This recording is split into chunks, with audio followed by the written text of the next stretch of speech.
Oh man, thank you so much to everyone who just shared about this Genesis reading plan. It's been awesome, kind of slowly working through Genesis and digging in deep and doing that in community, not just kind of like, on my own time I'm doing this, but knowing that other people are doing it with me, and obviously being part of the live streams has been awesome. Hopefully you've been reading along with us. We're in the home stretch, got some cool guests coming up over the next couple of weeks, and it's just been a blast. I love being part of this town, love getting to read and dig into scripture with you guys. So thank you so much. Last week I kicked off the second chapter of Matthew, but also the second chapter of our series called The King is Here.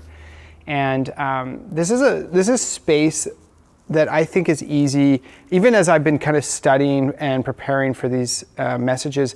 I notice it's easy to kind of gloss over these first few chapters of Matthew, like, oh yeah, genealogy, kind of Christmas story, Jesus' baptism, and then we get to Sermon on the Mount, which is going to be awesome, and Jesus is going to be teaching us lots. And I think these are easy to gloss over, and they're not typical passages to preach on, because at least in my experience growing up in the church, I'm used to like, what's the practical application? Every week I need the preacher to give me like 3 points and say, now go do this thing. And I think there's a lot of merit to that kind of thing, like here are your next steps. But what I hope to accomplish through this series, Matthew, the Not Normal Kingdom, would be that we're just faithful to the text. That rather than saying, this is really what I want to preach about, this is what I want to teach, or this is where I want to push, or anything like that, to picking up this book and learning to be people who are subject to kind of the authority of Scripture, to say the Bible's speaking and the Bible's teaching and we just follow along. And so a lot of these intro chapters are really just recognizing who Jesus is. Matthew is saying, the King is here. This is the person who unlocks everything. He is incredible. He's here. And I hope over these few weeks, that's kind of what we're doing, is just recognizing that the King is here. And we're getting ready to hear his teachings. And it's really exciting. And hopefully it's been meaningful to you as we prepare our hearts to hear what Jesus is going to call us to and what he's going to lead us into in participation in his kingdom. It is extremely exciting. Some of you are new to church. Some of you, this might be like a totally new experience. Some of you might be like me, like maybe you've been in church for a long time. I grew up as a pastor's kid, so I've been in the church for, I hate to say this, but it's getting a lot closer to 4 decades than I'd like to admit. And growing up in church, we, back in the 90s, there's a lot of great experiences, great memories. Maybe some of you can resonate with, like, Lord, I Lift Your Name on High, being on repeat like 1,000 times every Sunday morning on those like overhead projector slides that were safely stored in that nice banker's box that people kept them in. All these great experiences. And, I was part of Sunday school as a kid, what we called Sunday school. I can't believe that we used to call it school and tell kids that they're going to school on Sundays. I'm glad we don't do that anymore. But part of this thing called Sunday school, we have like puppet shows and all these great memories of Sunday school back in the day. One of the things I remember is that we had this thing called the Sunday school answer, typical Sunday school answer, where the answer was always Jesus. Like, Sunday school teacher would ask a question, and if you didn't know the answer, you'd just be like, Jesus? Because we're like, Jesus is always the answer.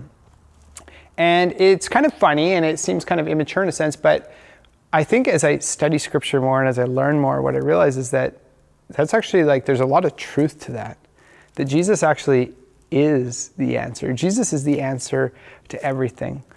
What Matthew's about to do in chapter 2, verse 13 to the end of chapter in verse 23 is he's going to paint this really interesting picture that zeroes in on something. Remember, I mentioned this last week. Matthew doesn't write kind of haphazardly. He's not just throwing in details kind of for the heck of it. He's doing this very intentionally. He's painting a picture. When an artist paints a picture and they use certain colors and they do certain things, they're trying to draw your attention into certain things. And I think that's what Matthew's doing here. I think this is written very intentionally and very wisely and clearly an inspired text. And I just want to make a couple comments about Matthew in broader context. Matthew tells the story of Jesus from a specific lens and shows some certain things. But the way his book is ordered is pretty interesting. It starts off with this intro, this genealogy, and it ends with kind of the finale where Jesus, dies and comes back to life and all that. But in between, it's organized into 5 kind of sections of narrative teaching. Narrative teaching happens 5 times.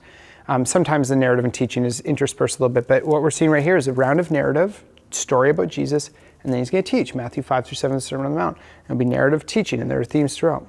And it's organized into these 5 books. And many scholars, and I'd subscribe to this idea, believe that that's because Matthew's actually trying to mirror what we call the Pentateuch or the Torah. That's the first 5 books of the Old Testament: Genesis, Exodus, Leviticus, Numbers, Deuteronomy, which was often regarded to his Jewish audience as the law. This is the Mosaic law. That's the law that comes from Moses. And that Matthew's actually parodying, kind of creating a parody of the Torah, the Pentateuch, these first 5 books, this law.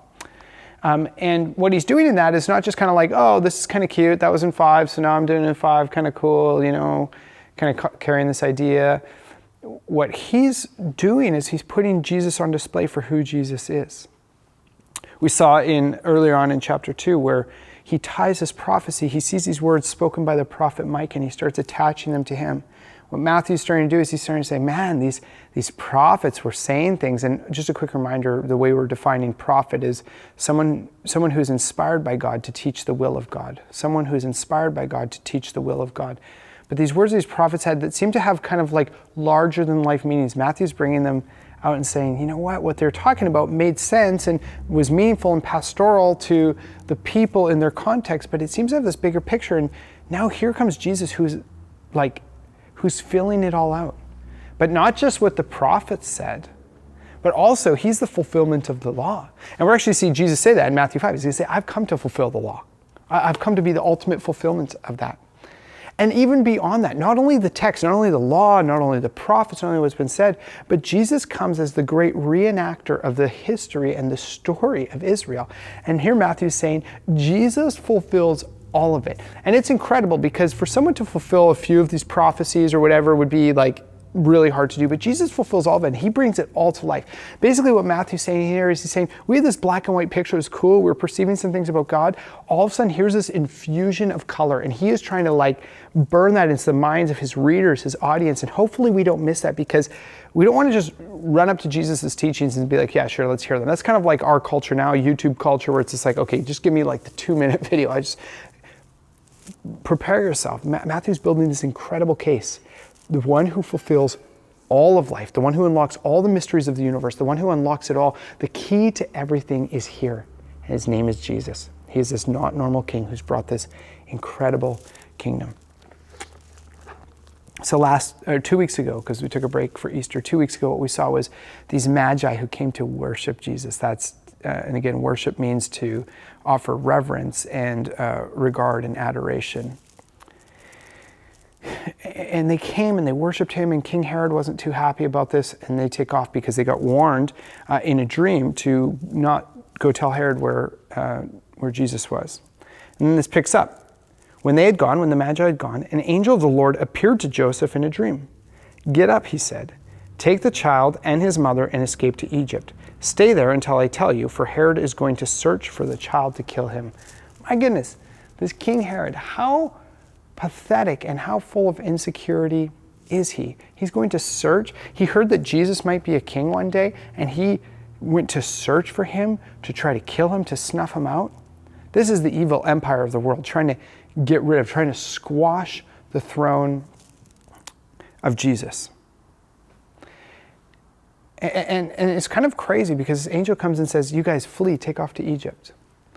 If I think about this, if I put this into the context of who I am, if Jesus is the God who created the universe, if he's the one who sustains it all, if he's the one that created Herod himself, if he created everything, and he comes down in human flesh to be God with his people, and here comes this king who's evil, who's killing people, who's a tyrant, and decides he wants to try to kill Jesus.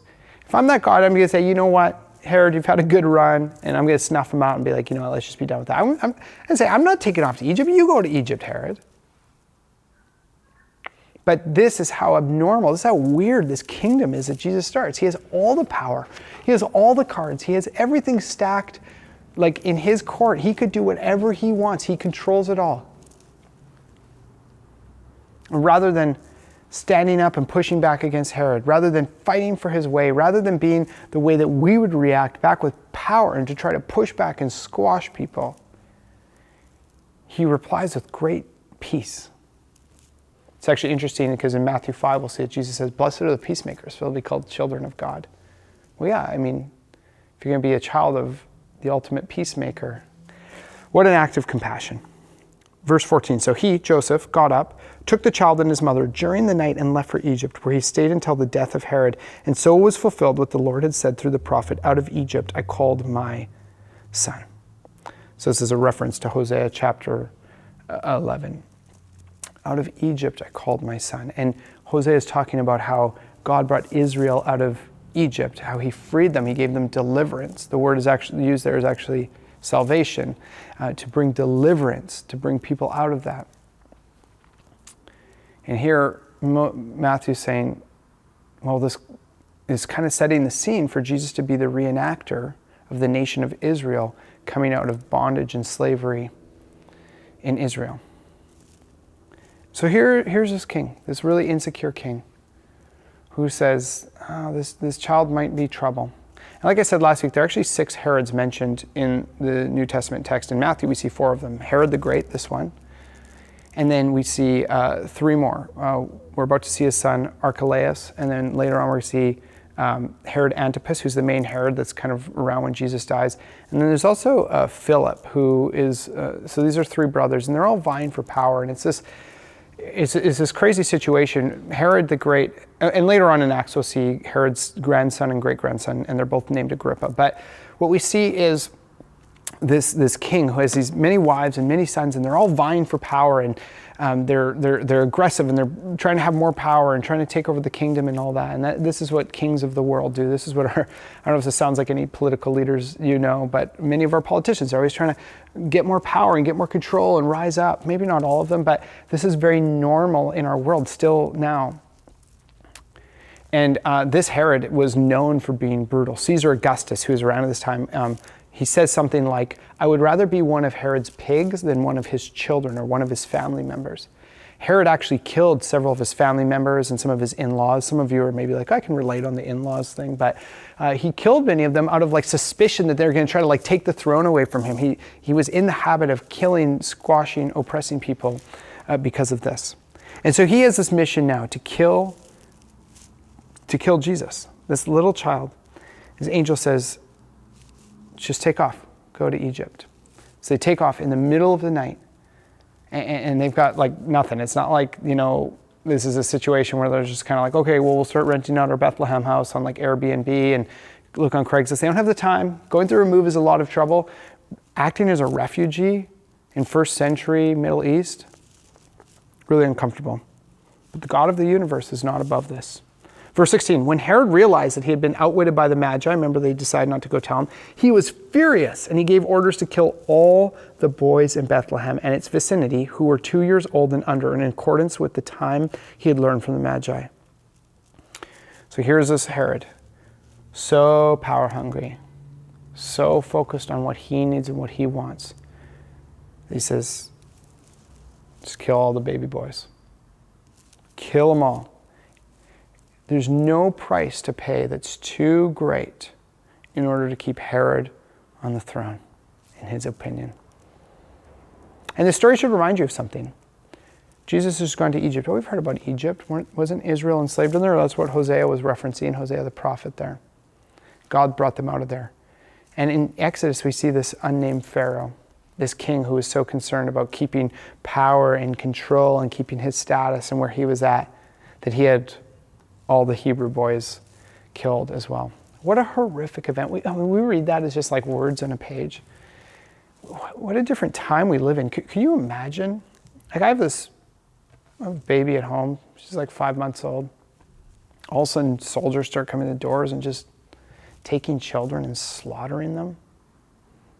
At what cost? To maintain a kingdom of this world, to maintain the desires and the greeds of this evil tyrant, Herod. And we don't live in a time where that specific thing happens, but I think we live in a world where we are so driven by our desires and so driven by what's normal. I mean, something similar like this does happen by the allowance of our political leaders and our votes, and we do. And I would argue to say that many lives of children are lost unnecessarily in order to maintain a norm or a cultural idea that we have of how our lives should be, or how we could be more comfortable, or how we could be better off. I don't know. I think Herod, I think Pharaoh are alive and well nowadays, and not just in our leaders, in the hearts of many of us. So here Herod realizes he's been outwitted. He doesn't know that Jesus' family is pieced out to Egypt, but they take off, and he just orders this crazy slaughter.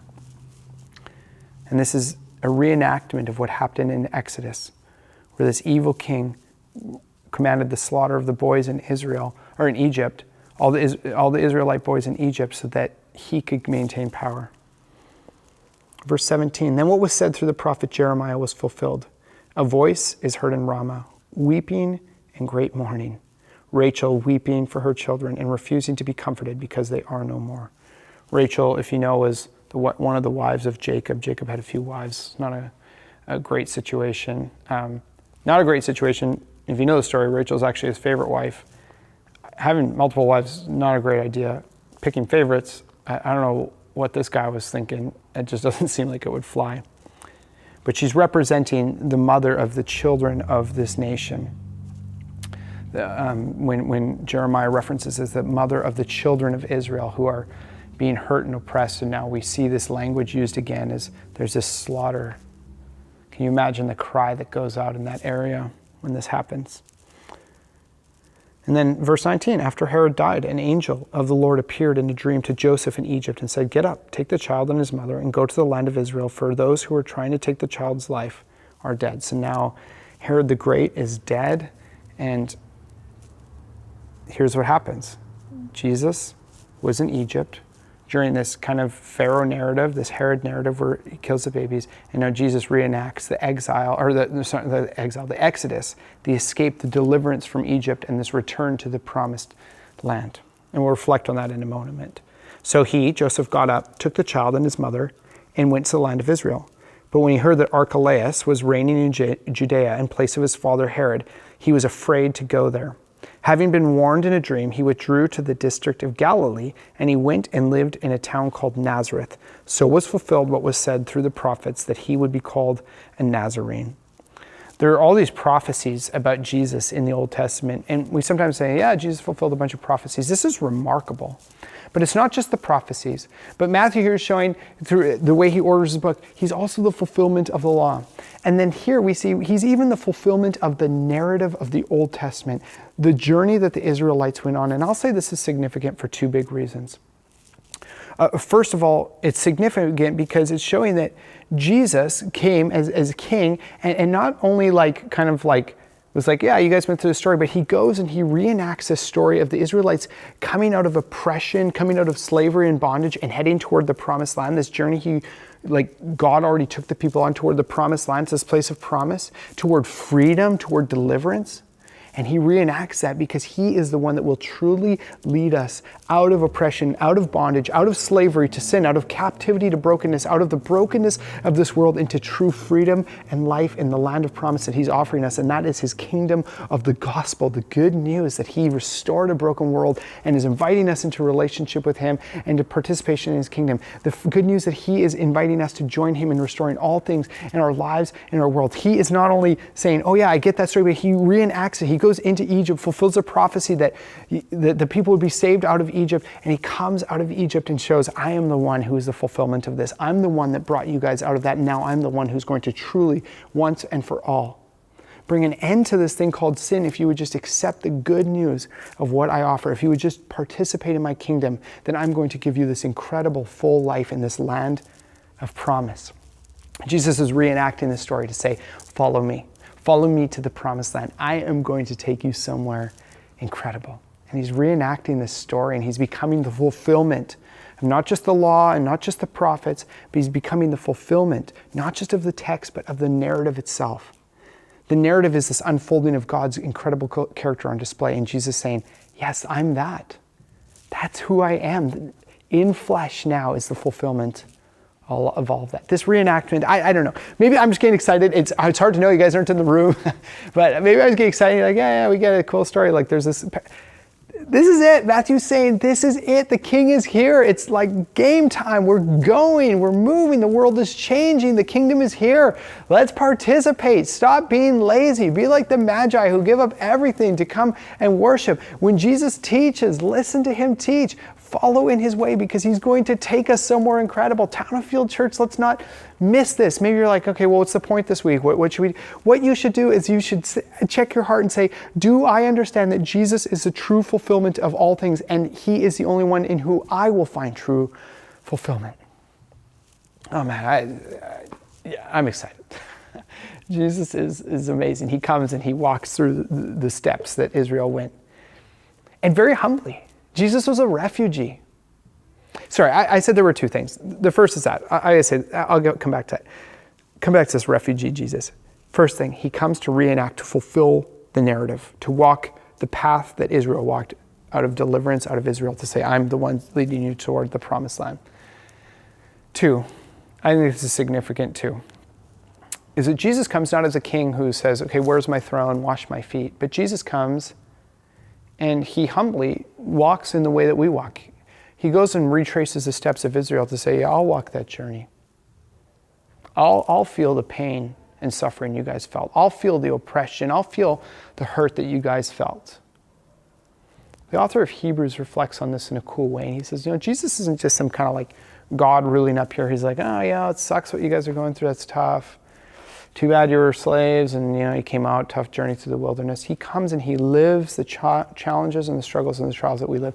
When he invites us into his kingdom, he knows what it looks like to live this life and enter into the kingdom because he lived it himself, and it's great. As I was saying, we see that in refugee Jesus. I mean, they get up in the middle of the night. This isn't like, they had some big plan. Like, I just moved here from Alberta. It took a lot of work in the moving truck, doing all stuff, finding a place. They just get up and they go. Arguably, they're pretty poor. And this is actually a cool picture of God's provision because arguably these people are probably pretty poor. If anything, maybe middle class, probably not. It's interesting. You think back to the gifts the Magi gave. And I had never noticed this before, but actually my dad pointed this out. My dad said, well, how do you think they funded that trip? And I was like, I don't know. I haven't really thought about that. Like, were they just homeless in Egypt? And now they've moved again. They're kind of refugees between these lands. And there weren't the refugee support programs that exist now in place. My dad said, well, remember, these strange travelers showed up, the Magi, and they gave them gold and frankincense and myrrh. It's probably how the trip was funded. All these divine things coming together for Jesus to come and be the fulfillment of the law, the Torah, the Pentateuch, to be the fulfillment of the prophets, the predictions and the stories and the pastoral proclamations of the Old Testament, and to be a fulfillment of the narrative itself, to be the true representation of God. The black and white picture is full of vibrant color now. And Matthew, as he paints this picture, says, don't miss it. Here's who Jesus is. This text doesn't offer us a go and do this kind of thing. It offers us this opportunity to again be like the Magi and to worship, to adore, to revere, to regard Jesus as the true King, the God of the universe, the creator of all, the compassionate and humble one who, rather than squashing Herod, would show his greatness over Herod, would usurp Herod's throne with his message of peace and kindness and love, and invite us into that kind of kingdom. He is this great King who shows up, who is the God who controls the universe, yet serves humbly, acts as a refugee, walks in our footsteps to show us that he is the one that if we walk in his way, he will lead us toward a promised land. You guys, this is an exciting journey. And as long as we regard Jesus as this type of king, what Matthew's saying here is you need to check where you're at. Is Jesus a good teacher? And then who cares about this series? Is Jesus just some cool dude? Who cares about this series? Is he just some made-up figure? Who cares? Don't read on. But if you can understand that Matthew's saying, and you can believe that Jesus is a king, that what he says goes, then as we dive in to his teaching, when Jesus is going to call us to do things, we get the Sermon on the Mount, Jesus is going to say some challenging things, and I'm glad we're not getting there too quickly because I want us to prepare our hearts to be challenged, that we don't just pick and choose and say, oh, I like that challenge, I don't like that challenge. That's what we usually do. We'll read something like the Sermon on the Mount, oh, that's cool, that's not cool. Jesus is going to be teaching about all these different things, and he calls us to embrace all of it as this new way of living in freedom in his kingdom, and it's life-changing. And right now we're getting prepared for this incredible journey. And there's so much to be gained in it. And I just don't want you guys to miss it. I don't want to miss it. I have so much to learn and grow. So my question for you this morning is, we're getting ready to go on this amazing journey. Are you ready?